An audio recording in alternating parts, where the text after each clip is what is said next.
Today is August the 11th, 2023. My name is Karen Neurohr. I'm a professor at the Oklahoma State University Library in the Oklahoma Oral History Research Program. And I'm here in the library today with Mr. Chase Carter, who is Senior Director of Marketing for the Oklahoma State University Alumni Association. Thank you for participating in this interview today. May I call you Chase? You certainly may. Thank you. Okay, so we are here today to talk about Grandparent University, an initiative that was launched in 2002 and really started in 2003, I think. So this is the 21st anniversary year for Grandparent University. And the name of that is often shortened to GPU, so I may call it that during our interview. But before we get into talking about Grandparent University, tell me a little bit about yourself. Sure. I grew up in Edmond, Oklahoma, the only child of Randy and Karen Carter. I'm a third generation OSU graduate, so it really wasn't up for debate where I was going to go to school. I was born and raised a cowboy, and I always loved coming to OSU as a kid. Never came to GPU as a kid, but was heavily indoctrinated into the Orange family as a child.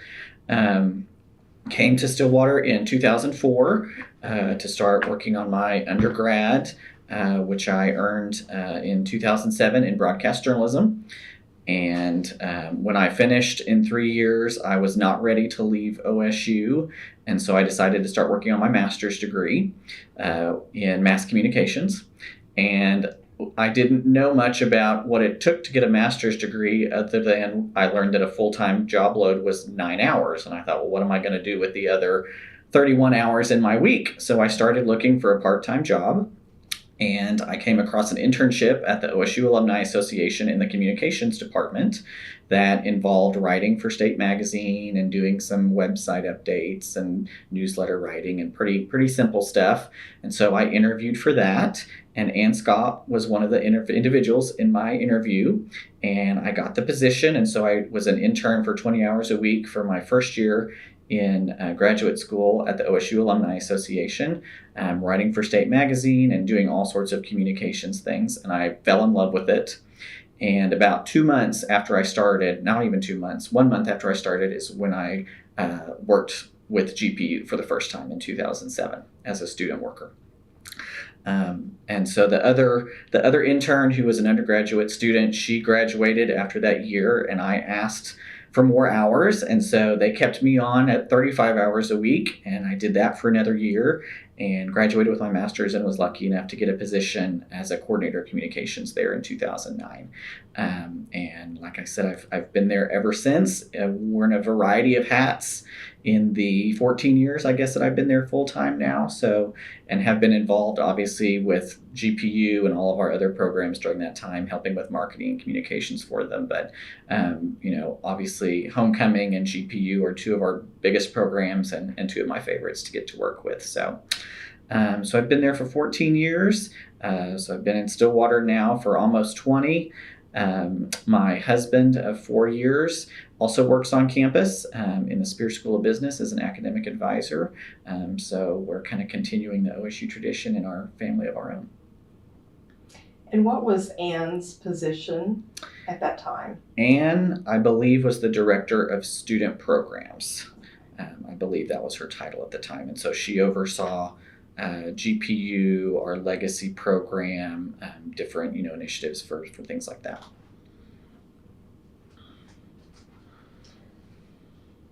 Walk me through your very first experience with Grandparent University. What stands out about that? So I didn't know really what GPU was, obviously, because I had never experienced it on my own as a child when I was growing up. And I guess it didn't exist then, really. I was in my second month, starting after graduation in May as a student intern, and they tell us about this program with these grandparents and these grandkids, and there's majors, and so it all sounded very, interesting and exciting, but you really can't describe it or understand it until you actually get to experience it. So as a student worker, I was there to help direct people when we checked them in, where their dorms were. I'm sure I helped deliver snacks and bottled water to classes.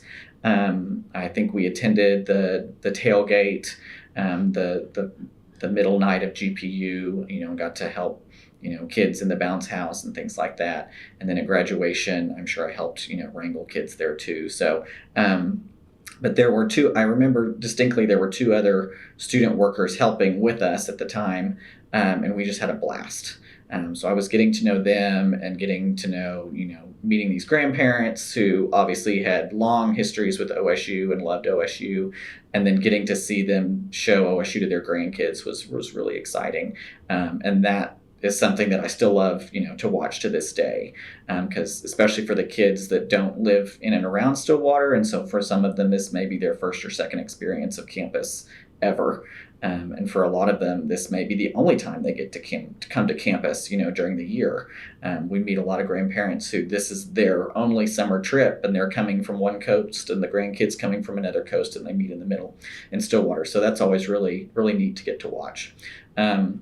But that first one, it was hectic, and they're always hectic, but I still remember it, and remember getting to work with Anne. That was the one and only year I got to work with her as part of GPU, because she retired the next year. But it was great to get to see her in action that very first year of mine. So your major was in the broadcasting and communications, and that has been one of the consistent majors in Grandparent University. So talk about that a little bit. Sure.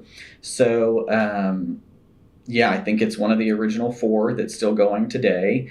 Jack Hodgson, who's been one of the professors in it, I think has been doing it the whole time as well. He was obviously one of my professors in the broadcast journalism school, as it was called back then.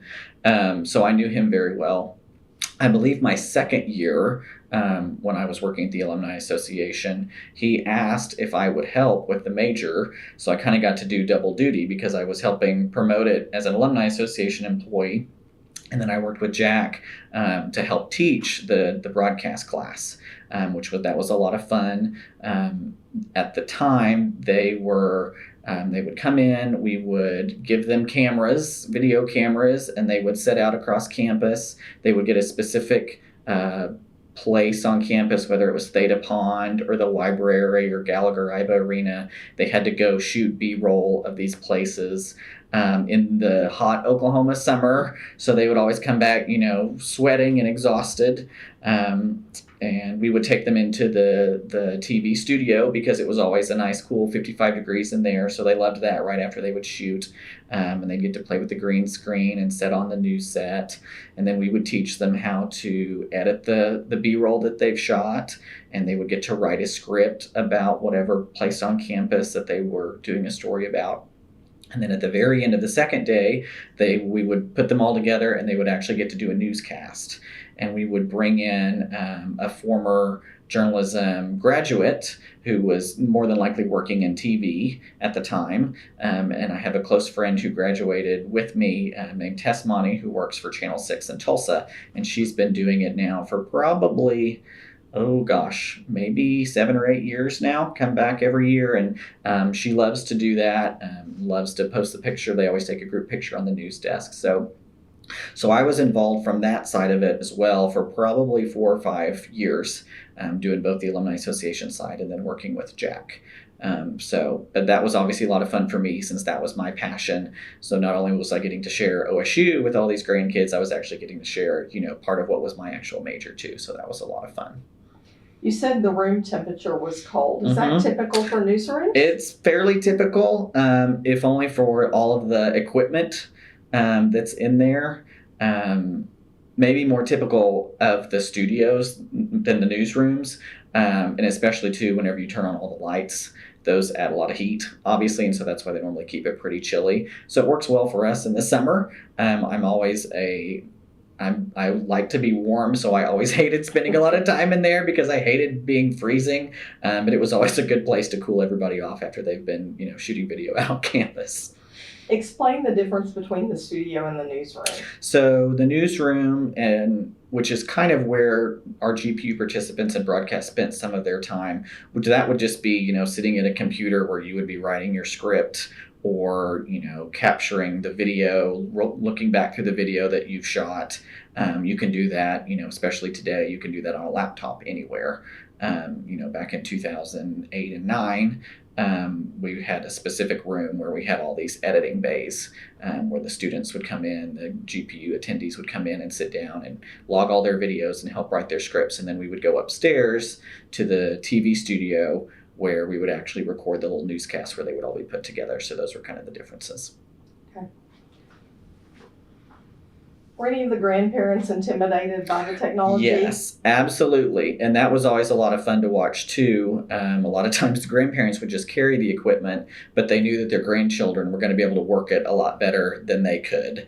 And it's funny looking back now how, kind of just we would give them a lesson maybe 20 minutes in length and then just kind of set them loose with all this equipment on campus. And I don't remember one group that ever came back that didn't manage to get some sort of footage that was, usable. So they all managed to be able to figure it out. As the years went by and we would tweak the major from year to year a little bit, we realized that there was a lot of time and a lot of effort that was put into that first instructional piece of sending them out to get footage, in the heat and coming back. So I think 2 or 3 years in, I went out before GPU and kind of pre-shot all of the footage for them to use. So we still did the lesson with the camera, but they didn't then have to actually go out and shoot the B-roll. So that made it a little bit simpler on everybody's parts. And then we were kind of guaranteed that we knew we were going to have good clips that they could use for their stories. But yeah, I know it's ever evolving. Jack tweaks it a little bit every year too. But I think for the most part, it's remained pretty consistent, and they still get to learn a lot about whatever piece of campus they're shooting. Do you remember if the class was capped at a certain number that could participate? It was. I want to say that and it was mainly just because of the room that we used for editing only had, I want to say 7 stations in it. Mm-hmm. And so normally we would cap it at 7 grandchildren. And some GPU families had more than one grandchild, and so we'd have to split them up, between 2 different computers. The room that we were in was not a large room, and so when you had the equipment of the 7 computers, 7 grandchildren, oftentimes 2 grandparents each, it got very crowded and very loud. But that was fun, and that kind of, resembled a little bit about what the class was like for college students too. So there definitely was a limit based on the equipment that we had. Do you know if any of those attendees ended up majoring in that area? That's a very good question. I don't know of any specifically that did. I know that for years and years after, and I think there's still some grandparents coming now who were in some of those initial ones that I were in, they will still talk about how their grandchild loved that broadcast major. So that always made me feel really good. I don't know, but like I said, I don't know if any of them specifically came back and majored in broadcasting. I can think of an architecture student that went through the architecture program, ended up at OSU, majoring in architecture, and then helped to volunteer for us. So I can think of that one major, but I don't know of anyone specific that went through one of my broadcast classes that came back as a journalism major. Okay, we'll shift gears just a little bit here and move into the things that you are doing now with your job, the marketing, communications, and brand strategy. Yep. So talk about that as it relates to Grandparent University over the years. Grandparent University has probably been one of the easiest programs I've had to market at the Alumni Association.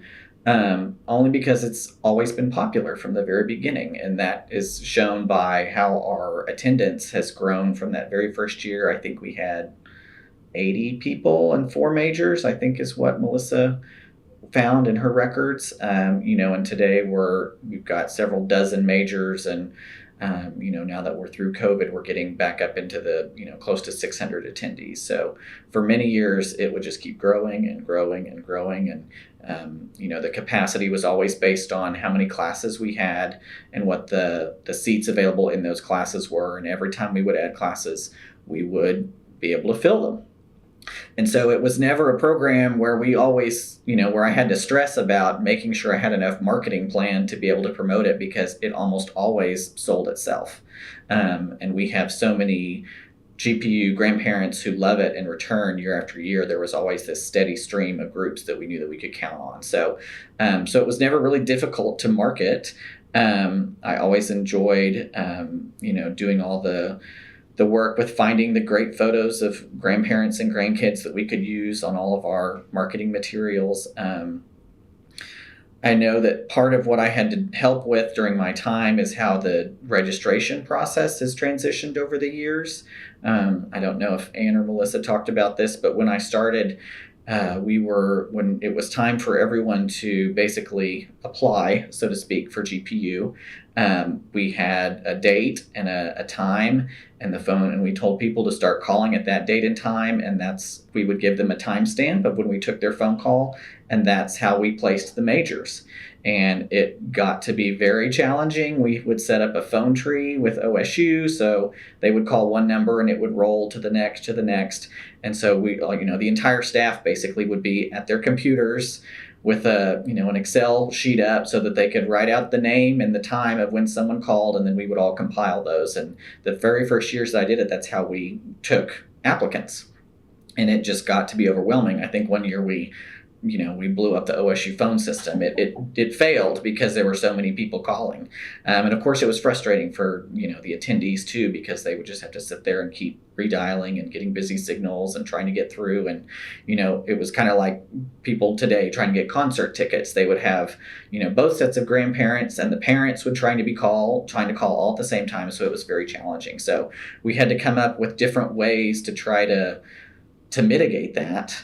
Ultimately, we decided that we would instigate a lottery system to where we would ask, grandparents to rank their major choices with their grandchildren, from 1 to whatever number of majors there were that year, 1 being the one they wanted the most. And then they would have a certain date that they would have to submit that to us by. And then we would kind of, do a random assignment of numbers, shuffled them all up. Becomes number 1, number 2, number 3, and that's how we would assign the majors. And it was challenging for the first couple of years. Some people liked it, some people didn't, but it definitely made it a lot more fair. And it took a lot less, it was a lot less stressful both for the staff and for the attendees too. So, at that point I was doing a lot with, the website obviously. And so I was trying to help with, technologically speaking, how are we going to do this? Because we were building, new forms so what was previously done on paper, now everything was being done electronically. So we had to build forms so that they could go in and tell us what the order of majors were that they wanted. So it got very complex from that standpoint too. It took a lot of time for our communications team to build that out. But it's worked relatively well so far, and it's been able to continue to grow, and we've been able to expand it still by using a system pretty similar to how we did it that first year. So, but yeah, it was always great to see what majors were going to come in that we would get to promote. So many have been, reoccurring, but then it was always great to see what new majors the colleges would come up with. Ones that I would never have even, dreamed up in 1,000 years. Majors like Talk to Me was when I remember when that came out, I thought, what a great idea. They've done majors around I'm blanking on the name. Let's see here. The Extension Service has a major as well.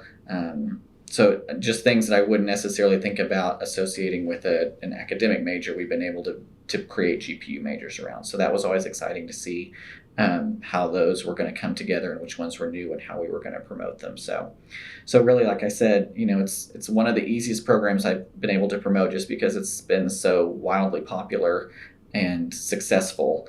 There's almost always a wait list of people trying to get in it. What is the Talk to Me major? Talk to Me focused a lot on linguistics and obviously speech. They also learned the alma mater in sign language as well during that. So not only verbal, communication, but nonverbal as well. And I just thought that that was such a creative use from that department to create a major like that. That's different. It wasn't, English. It was a different take on, how we can communicate with each other. Okay, you talked about how the enrollment process changed over the Mhm. years. Does anything else stand out to you about changes with communication? Hmm. Has social media changed? Social media, obviously, definitely has changed. We didn't have any social media when I started at the Alumni Association, and I actually got to create all of our channels that we have today when I was a student worker. So I always like to point that out, that they were, I was a baby and social media was a baby at the same time when we were coming into this new age. So we definitely weren't marketing it via social media in the beginning. Whereas today we definitely we group the majors just because there's so many. We group them by college, and so that's one of the ways we market GPU on social media is just featuring all the specific majors from a college standpoint, and that also is allows me to work with a college so that they can cross promote it on their behalf, because it's always great when the colleges get to promote their own professors who are interacting with these grandparents and grandkids. So social media is different. We've been doing email marketing for so long. We've promoted it via email. Obviously, the biggest change has been the digital component of the website and doing the applications through the website, which is the part where they get then put into the lottery system. Once they get picked for the lottery, there is an enrollment form that they have to fill out, which tells us everything about every single attendee, grandparent and grandchild, and what are their dietary restrictions, and that's how they also submit their payment for the program online. And I honestly can't remember in 2007 when I was first part of it how we did that. I assume they were probably writing it all on paper and mailing it in with checks, if I had to guess. So having that online system is definitely a big change from the beginning as well. I've seen that it has been dubbed a signature program. Mm-hmm. Has it always had that designation, I guess? Probably, definitely not in the beginning. Mm-hmm. I believe Anne kind of took the program that the University of Wisconsin developed and very shortly thereafter kind of created ours, and it's interesting from what I know of their program to see how it has evolved over the years compared to ours. But, based on kind of how I talked about the popularity of it, how it's grown, really, other than homecoming, we don't have another singular event that has as many participants as GPU does for the Alumni Association. So I'm sure that's probably one of the reasons why it's kind of turned into this premier program.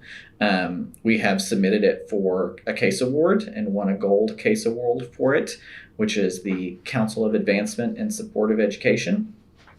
Which basically, covers all of higher education, admissions, advancement, alumni relations, fundraising, you name it. And there's numerous categories that you can submit programs for. And so GPU won their top award. Homecoming has also won their top award. So again, that's one of our premier programs as well. So I think it's just, over time really evolved into this really signature program that, we're really known for at the Alumni Association. Do you go out and look at other universities that have grandparent universities just from time to time to kind of see what they're doing? I haven't specifically. It's kind of been the opposite. We've been able to help other universities grow their own programs. Just over the last couple of years, we've watched Texas Tech and Iowa State create their own versions of GPU. So that's been really exciting to see. Several of them, Tech specifically, sent a staff member one year during our GPU so that she could kind of shadow us and see how we did it. So it's exciting to get to see that. We like to joke in the alumni relations world that we're not really competing with anybody else, just because, our alumni are our alumni and we're not fighting other schools for that. I guess from an admissions standpoint, maybe admissions wouldn't be too thrilled with us helping other schools create their own GPUs because it's really, it was meant to be a program that, for one, educate students about, Oklahoma State, but, on a higher level, we just wanted to get kids interested in higher education, to promote that to youngsters. And so from that standpoint, maybe we're losing a few more kids from Lubbock or Iowa who aren't going to come to OSU because they have their own GPUs. I'm not sure, but from a programmatic standpoint, it's been really rewarding to get to see everything that we've done be recognized by other schools. I mentioned, obviously, Wisconsin, I think, is the original. I think theirs is called Grandparent University, plural. Obviously, Madison, Wisconsin is very different from Stillwater. And so from what I know of theirs, they're able to involve a lot more community organizations within their GPU program, just because they're in a much larger city than we are. We've been able to work with the OSU Art Museum, the Colvin Center. Now we're working with our partner Legacy Village. So we're still able to provide that community involvement, but not near to the scale that I think Wisconsin is able to do. So that's really unique. But I still wouldn't trade, the experiences that we're able to provide our GPUers for anybody else. Do you see room or opportunity for growth in the community partner area here? I'm sure there's always more opportunities. We've had a lot of changes in terms of staff who've been leading GPU. After Melissa Parkerson changed roles at the Alumni Association. So we always like to say that it takes a full year of going through the program to be able to get a grasp on it. And I feel like we just haven't had people who've been able to spend enough time on it to be able to do the outreach that would be required to bring in more community support. But I definitely think there's room for growth there. Stillwater is very different now than it was obviously 17 years ago. And so I do believe that there's room for growth. I think it's always fun to get to, meet the grandparents, especially the ones who are OSU grads. They're not always all OSU grads. Sometimes it's the parent who's a grad. And they'll come back and, they'll ask, where is this dorm still standing? Or do you remember this restaurant in Stillwater? So it's always fun to hear their historical perspective. Maybe we should add some sort of city tour in addition to a campus tour or something, just for them to get to see how Stillwater's changed, because it's changed right along with the campus. Tell me about the different themes from year to year and how those are developed. This year it was a camping type theme. Yep. The theming is a relatively new aspect to it. I think that was probably, I can't remember specifically whose idea it was to add a theme, whether it was someone in our marketing department or someone on the student program side. And it probably could have been, maybe we were looking for new opportunities to market GPU to new individuals who didn't know about it. Obviously, when the majors are the same, they're great majors, but you kind of are rehashing the same thing every year. So when we had a theme, we were able to obviously do the marketing in a little different way. I think one of the first ones we had was about Legos. And so we were talking about, your building blocks to success at OSU, and everything was themed. The t-shirt had Legos all over it. I think we had big Lego cutouts at registration, so when they were taking their family photos, they could hold up some building blocks. We had a space theme one year. I think we've only had, I think, maybe 3 or 4 years that we've had themes, and I have to go back and look, but that would be a good piece to pull for the archives. But the themes definitely allow us to still promote, it keeps everything that's great about GPU, but we get to do something a little bit different every year surrounding it. We also try to use the themes a lot in the opening session, which is kind of the first academic opportunity that we have at GPU before they actually go out to their majors. So you mentioned, we did camping this past year in 2023, and we had a great fire protection forester graduate come and give talks about, his time as a forester and a ranger, and he got to tell a lot of great stories. So that's really helped us to be able to develop the opening session to find some really cool and unique stories, both from alumni and faculty on campus, to get to share that's outside of the major that they're choosing. One year there was a sing-along The Western Yes, theme. I remember the Western theme. The guy, I think he was from the National Cowboy and Western Heritage Museum, Yeah. who came to speak, and he brought his rope to do tricks and his cowboy hat, and he had so many great stories. Um, and that's always fun too, to get to see how the opening session instructors and the faculty as well can take sometimes really complicated ideas and majors and how they transform those to kids, ages 7 to 13. So that's always really fun to see as well. And it takes a lot of talent to entertain, children of that age plus their grandparents for an hour and a half. That takes a lot of talent. And we've had some people who've been better at it than others, but it's always fun to see that too.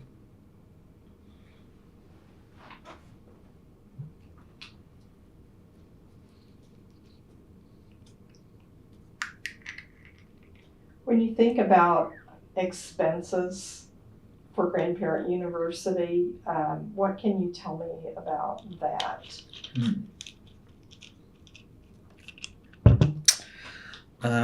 Let's see, expenses. Well, like most of our programs, we're a 501c3 nonprofit. We're separate. The Alumni Association is separate from the university, so we're not, out to make money, so to speak. We're out to cover our expenses and, the cost that it takes for our staff to put these programs together, and the expenses of reimbursing the faculty for their time and supplies and things like that. So obviously in 17 years, with anything, the cost has had to change, but we've always been very cognizant to try to make it as affordable as possible. We haven't done it recently, but there were several years where we were able to offer a couple of scholarships as well, and families could apply for scholarships. When our partner was RCB Bank, they offered those scholarships, so that was a great opportunity for us to be able to make it more accessible to families. It's definitely a commitment, especially for a family of 4. But like I said, we try to keep the expenses to a minimum. We're able to house them on campus with residential life, which, as I understand it, is less expensive if they were to go out and get a hotel room, for example. And then obviously that gives them a better experience of what it's actually like to be on campus, especially for the kids too. So we are always very cognizant of the expenses, just to make sure, obviously, we're covering our costs, but to make sure that it's still as affordable as it can be for OSU family members. So is it self-sustaining then at this point, or do you get a little bit of a budget from the Alumni Association? The costs, yes. The revenue that we generate from the attendees does cover the cost of it. Yeah. And I think, like many of our programs, we probably wouldn't be able to do it if that weren't the case. And so we always try to, when people ask about the pricing, we definitely let them know we wouldn't be able to have this program unless it was fully covered by, the attendees. So yeah, it is self-sustaining. Okay, there's usually some kind of giveaway items that are part of the program. The little string backpack that the kids get. There were water bottles some years. We've changed it. Yeah, we try to change it every once in a while. The grandparents normally get a tote, and grandkids love the string backpacks. There is normally some other type of giveaway. It kind of depends on budget, obviously, what we're able to afford with what we're bringing in that year. I want to get us back to the water bottles. I always thought that was a good idea, because then conversely, we wouldn't necessarily have to provide bottles of water for everybody. They could fill them up, on campus and be able to keep them with them. Again, it's just as a way to try to keep costs down and keep water bottles out of landfills. So those have changed. Our partner, which I believe RCB Bank was the first partner we had for several years, and now Legacy Village. They normally like to provide some little trinkets as well for the kids and grandkids, so it's always great to work with them to see what else they can provide. The t-shirt, obviously, I think that probably since the first year, everybody's had a t-shirt. So that design obviously changes from year to year, and now that we're able to theme it, that makes it a lot more fun too. I remember early on when it was a smaller group, we would print all of the names of the grandchildren on the back of the T-shirt by major. And so they always really loved that because their name was always on the back of the T-shirt. And now that we're, upwards of 300 grandchildren, we can't fit them all on the backs of the T-shirt. So that went away at some point, which, for better or worse. But we've had a lot of really cool designs for the T-shirt.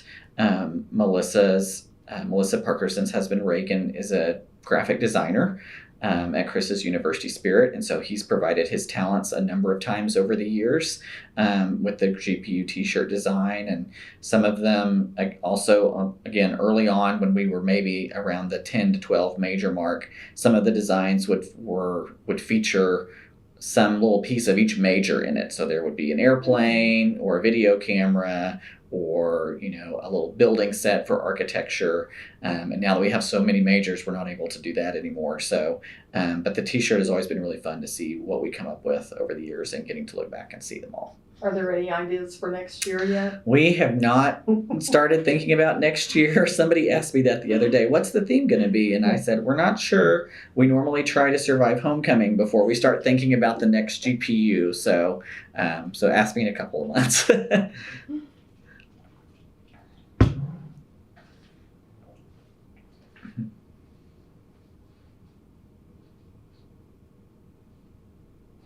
You talked about one of the measures of success, or maybe the measure of success for the program, is the growth of it and the number of attendees. Are there any other measures of success that you would Obviously, we survey all of our attendees, and so we are always looking, what are the survey results saying? What do they like? What can we make different for the next year? Kind of one of the geeky things that always interests me that we have not ever really been able to measure until very recently is, I talked about, one of the purposes of this program was to get kids to OSU. And only recently have we been able to access all the data needed to track that. Obviously, GPU, the oldest GPU age is 13.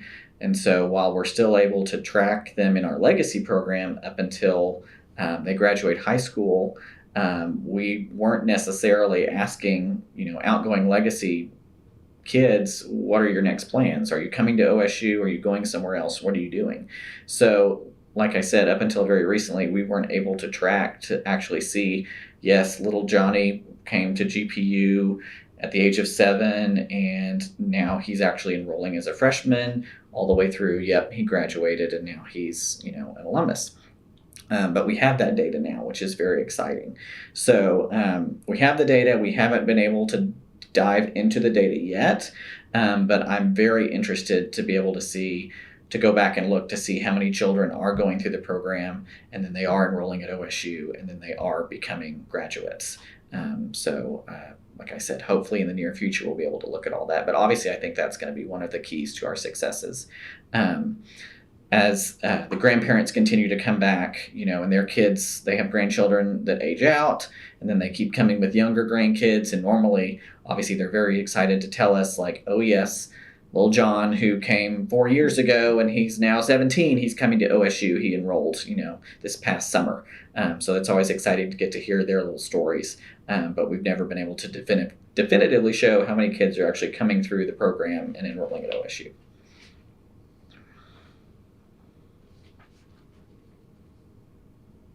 Let's talk about the faculty involvement at Grandparent University. How are the faculty recruited?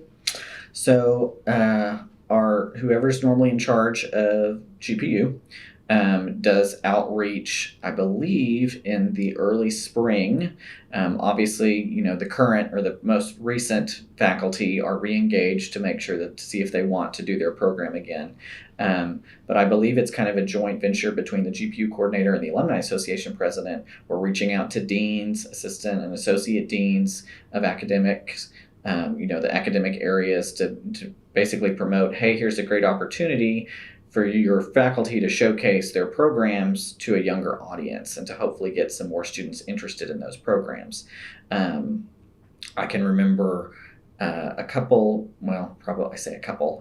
probably 6 or 8 years ago now when design, housing, and merchandising got some new kind of 3D modeling studio in the new space over in Nancy Randolph Davis, and they were very interested in getting it in front of new eyes. And so I think that was when one of their majors started at, because they wanted to use it as a recruitment tool, as it's a great opportunity to do that. So we do outreach to those the deans at the different colleges, and now of course we've sort of expanded that as Extension is on board. We've had majors in the past with the Health Sciences Center in Tulsa, and they've come over and done majors before. So it's kind of expanded beyond just the Stillwater campus. But definitely we try to make sure that we can get at least one major from every college so that all the colleges are represented. Some of them lend themselves more than others. I think arts and sciences traditionally is probably the college that has the most majors, just from the variety that they offer from broadcasting and the like. Ag obviously has a lot too with entomology. Spears, for whatever reason, the business school has kind of been challenged, I think, over the years to try to find creative ways that you could market accounting to a 7-year-old. So that's been challenging. They do have a very popular sports marketing degree that is run by Clay Billman. So they do have that feather in their cap. But we do try to make sure that all the colleges are involved in some way.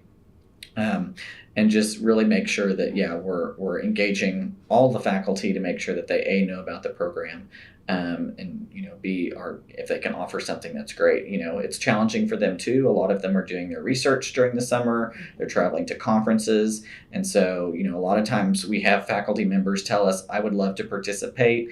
I am out of the country those 2 weeks. I can't do it. So it's always, that's always a challenge to try to find people who are both, usually they're willing, but are they available at the same time? Mm-hmm.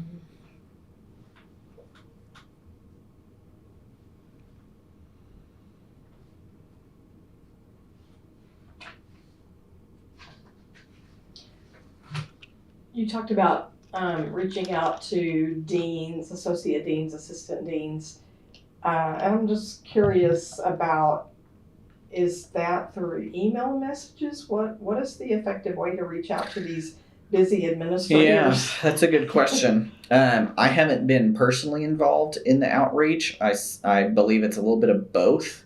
I know that it's a point of our current president, Dr. Kane, to make sure that when she's visiting with deans in person, obviously that they're aware of the program, and especially when it's time to do another round of outreach to faculty, that they're aware of it and they know that, yes, we're going to be contacting, individuals in your college to make sure that they're aware that this is the time if they want to apply, and to really encourage them to encourage their faculty and staff. So obviously we're all bombarded with email. So I think it definitely takes both type of recruitment avenues, both digital and then the in-person, just to make sure that everybody's aware of when that time of the year is and that they're putting their applications in.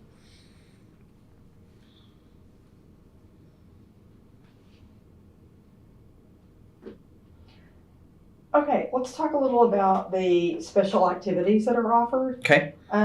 So Wednesday afternoon, there are options for what everyone can do, and then there's a painting activity in the evening that's also optional that has a little fee associated with it. And then traditionally Thursday evening, there's a tailgate party. Yep. And in the past, sometimes there would be several of our athletes that would come to that. So how does the name, image, likeness program affect that going forward? It has definitely affected it. And I completely can understand, the viewpoint of the athlete in this situation and everything that they're doing on behalf of OSU. So strictly from the perspective of GPU, I think NIL has definitely hurt our tailgate program. I can remember years where we had dozens of student athletes from numerous sports, all the way up to and including football, who would come and be able to visit with the kids, and they would get autographs, and we would have Legacy Hall literally filled with tables and athletes giving autographs. And I think, like so many things, it has changed, and I don't believe we had any student athletes this past year. So that's frustrating to see. Although like I said, I completely understand from the perspective of the student athlete. But it's sad to see the kids who have come for multiple years and remember that, and now they don't get to experience it quite like it was before. So that's challenging. So we've had to, try to find new things, new activities for them to be able to do. You mentioned the painting night. That's one way where you kind of somewhat engage the Stillwater community, because she owns a local business where that's her sole hobby or job is to do those different painting activities at her art studio in town. So she's fabulous to work with, and we've had Pistol Pete, and I think they did Bullet one year. So that's a really fun activity for the kids and the grandkids to get to do on Wednesday as an optional activity. Our carnival is relatively new for Wednesdays too, and our partner Legacy Village started that last year at their space out on the north side of town. It's really funny. A lot of people joke, but we think that they're a great partner for Grandparent University. They obviously have a very specific set of constituents that they're looking to engage with, and that happens to align very well with Grandparent University. But they're fabulous to work with, and they do such a great job with that carnival. My parents now live at Legacy Village themselves, and they loved getting to see it from the perspective of the Legacy Village resident, and they have all these people coming to visit and all the activities. So that's a lot of fun. Obviously, the swimming at the Colvin Center has been a popular activity for many, many years. Kids love the pool. It's 100 degrees in the middle of June, so that's always been a fun activity. I know we've done scavenger hunts as well throughout the years when it's not super, super hot and people want to be out on campus. That's a fun activity too. So yeah, we try to provide as many activities as possible that are, both fun and then educational as well, to try to teach them about campus and Stillwater.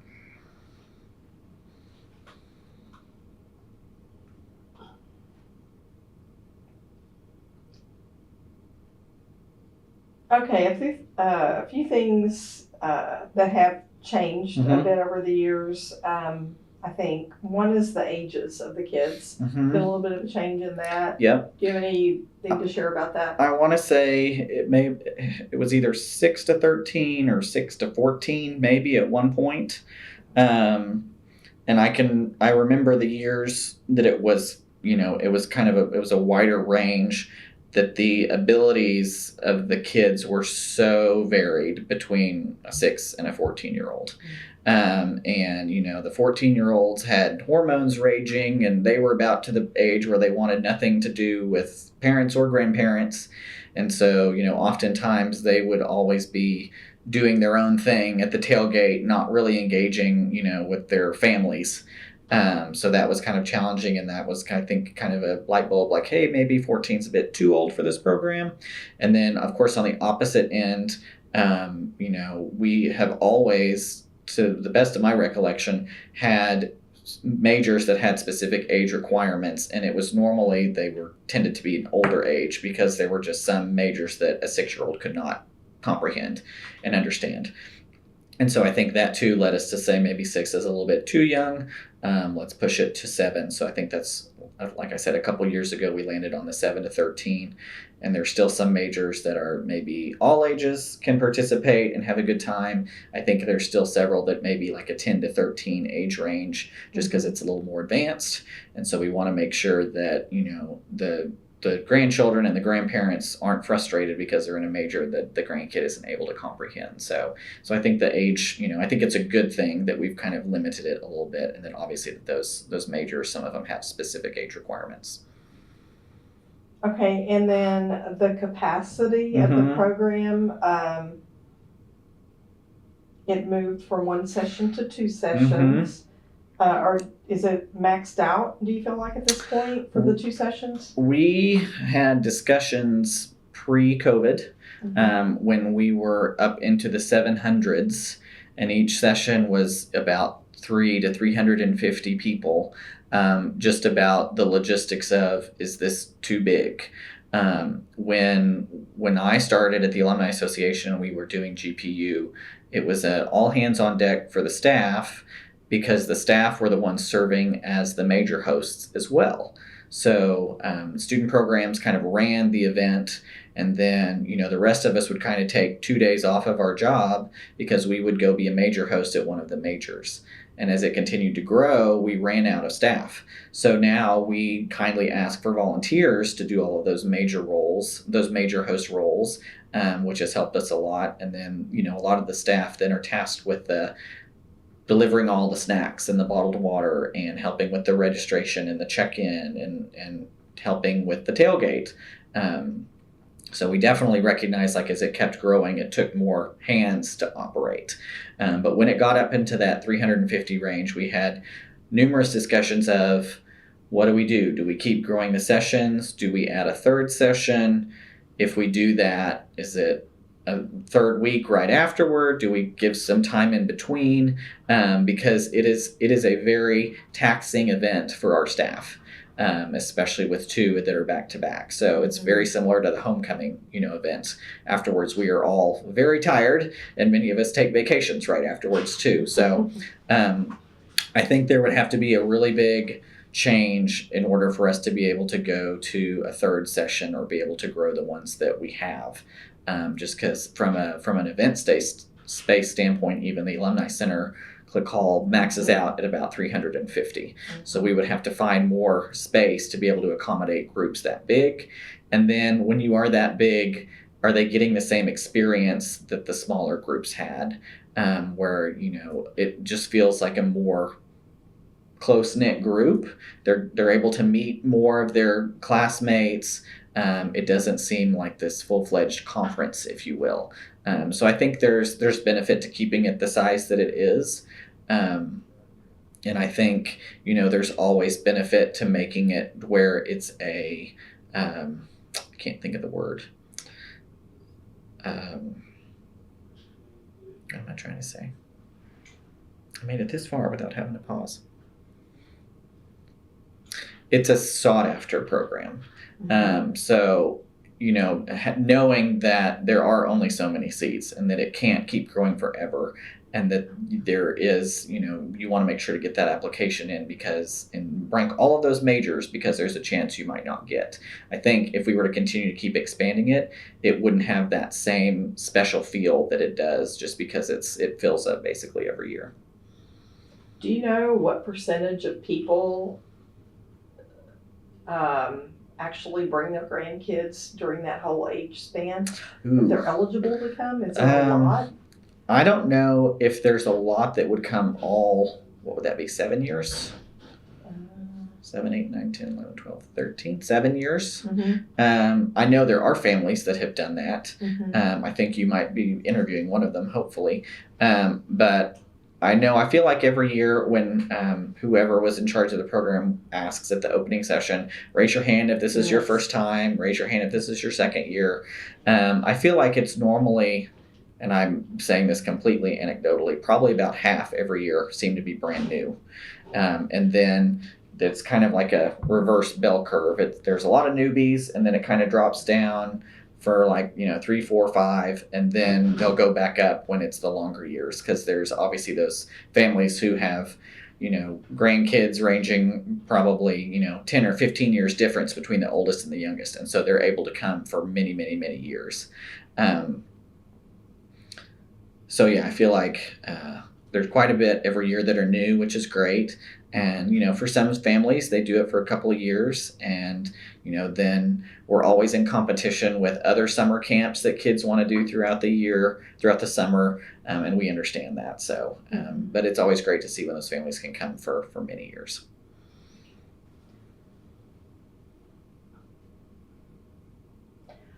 How did you deal with COVID-19 in Grandparent University? COVID was very challenging.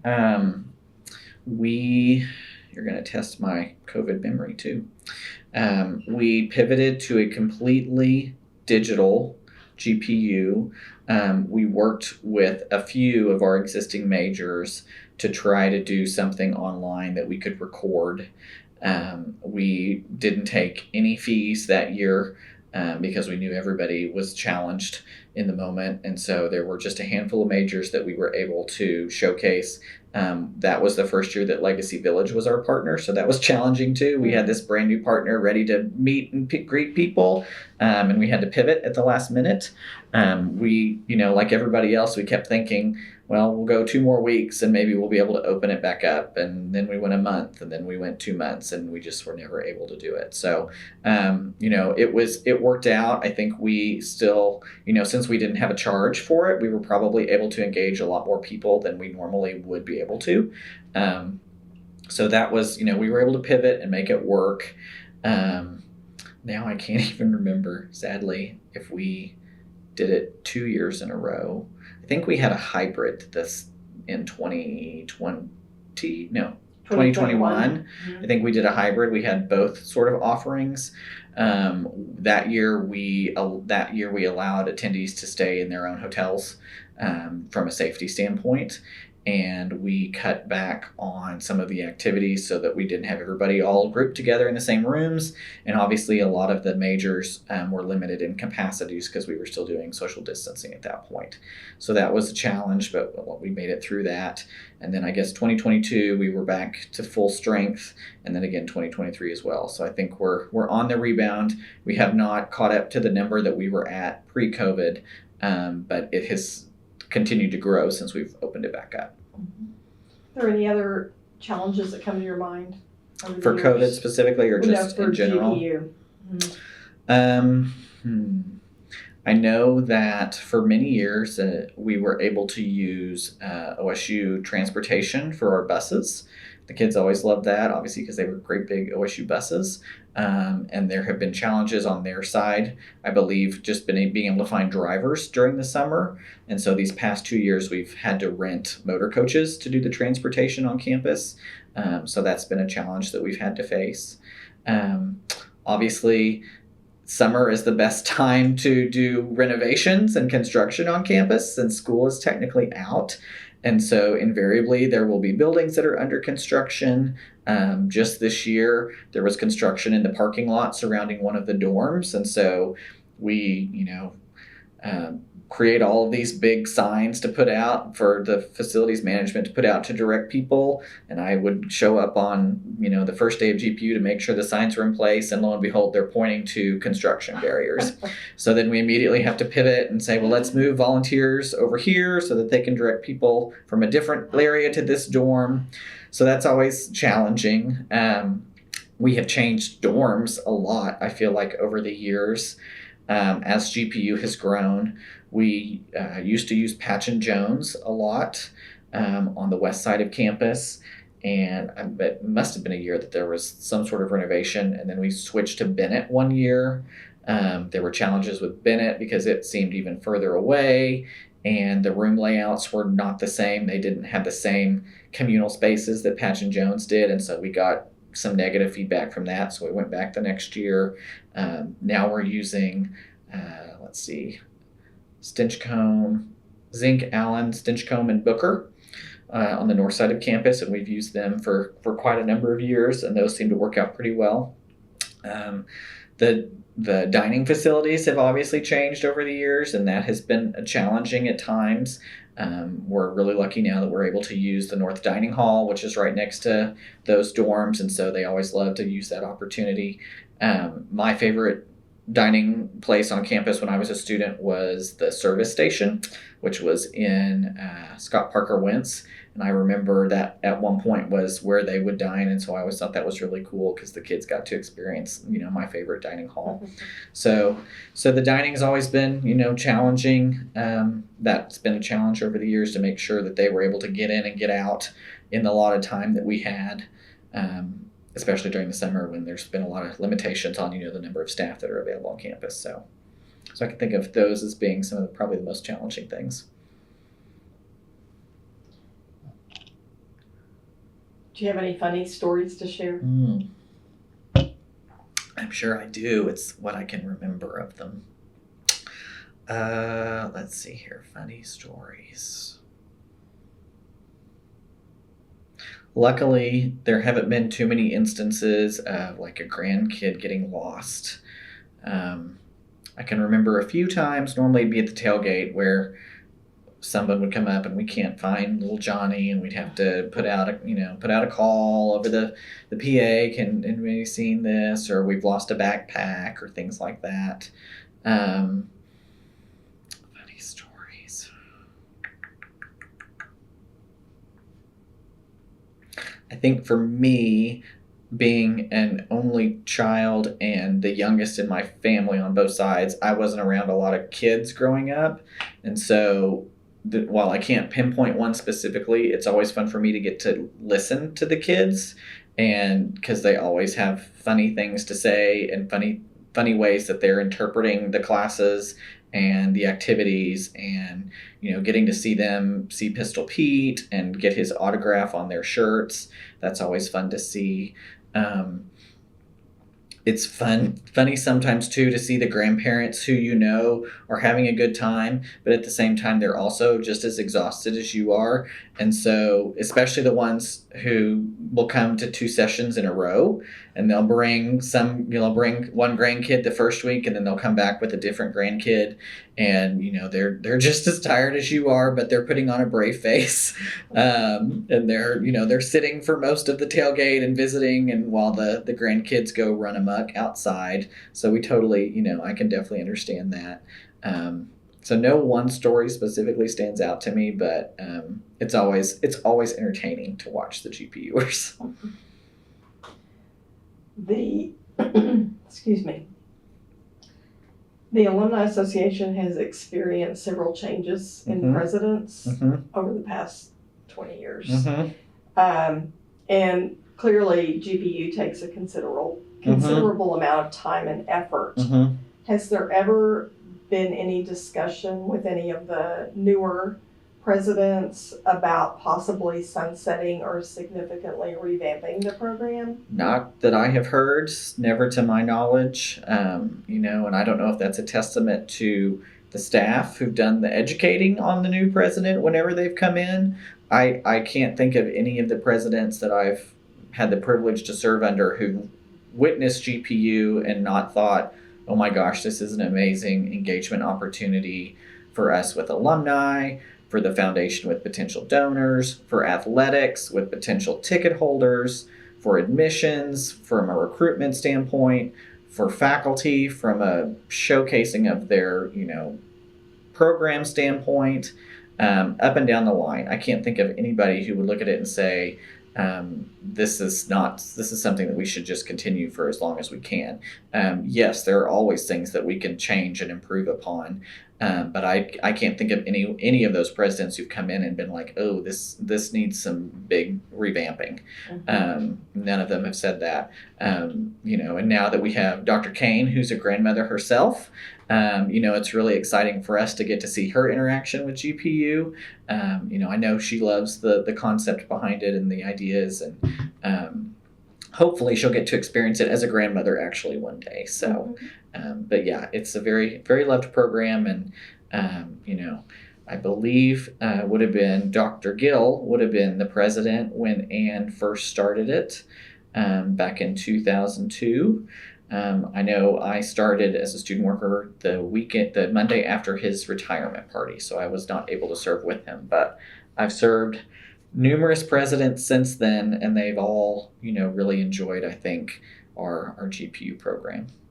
So who followed Dr. Gill? Dr. Gill was followed by Russell Bass, who was followed by Larry Schell, who was followed by Chris Batchelder, followed by Blair Atkinson, followed by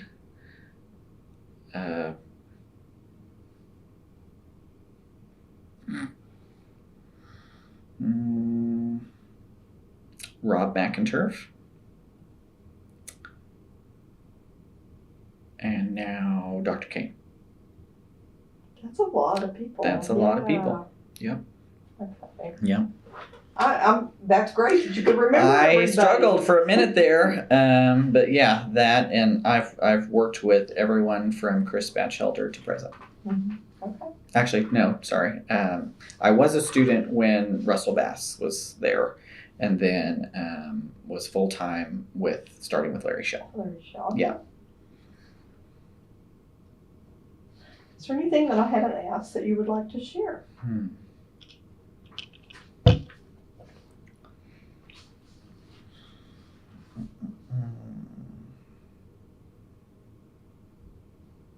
GPU.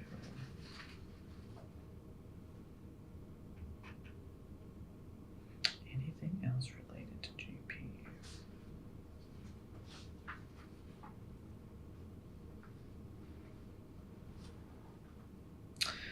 We didn't touch on the group photo. That's always been one of my favorite parts that I've been involved in, because I'm normally the one wrangling kids, trying to get them in a line.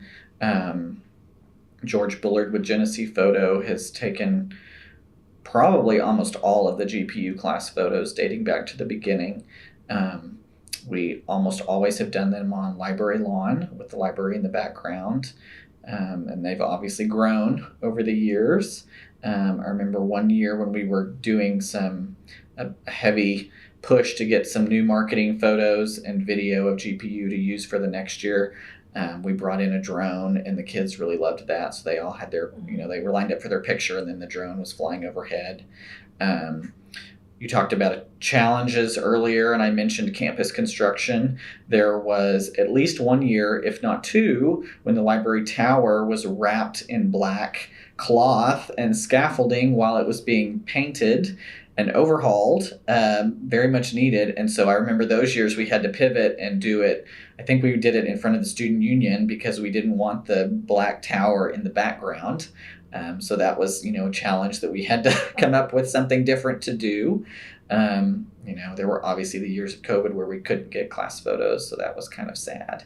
But the class photo is always a fun part. We've had to move it a lot. We used to do it in the afternoon. Now we do it in the morning so that it's not 100 degrees. And now we face the challenge of irrigation, and did they water the lawn the night before, and nobody wants to sit on the lawn because it's wet. So that's always fun to try to convince them to sit down to get in the picture so that it looks okay. So the class photo, we talked about that. What else?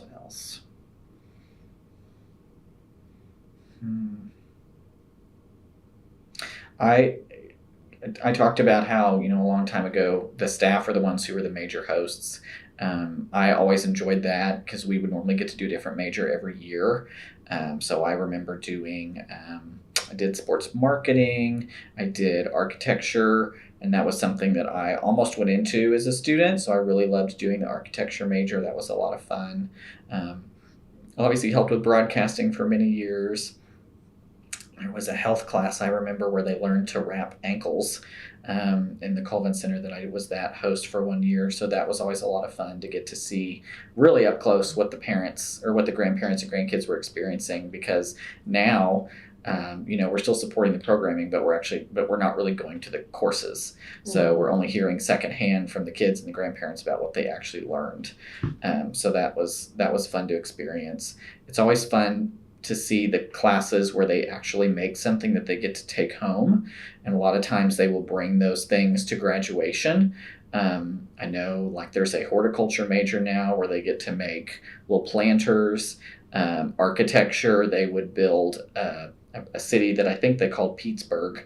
And so they would each build a specific building in the city, and they would bring that all over to the Alumni Center, and then the kids would, pull their buildings out to get to take them home.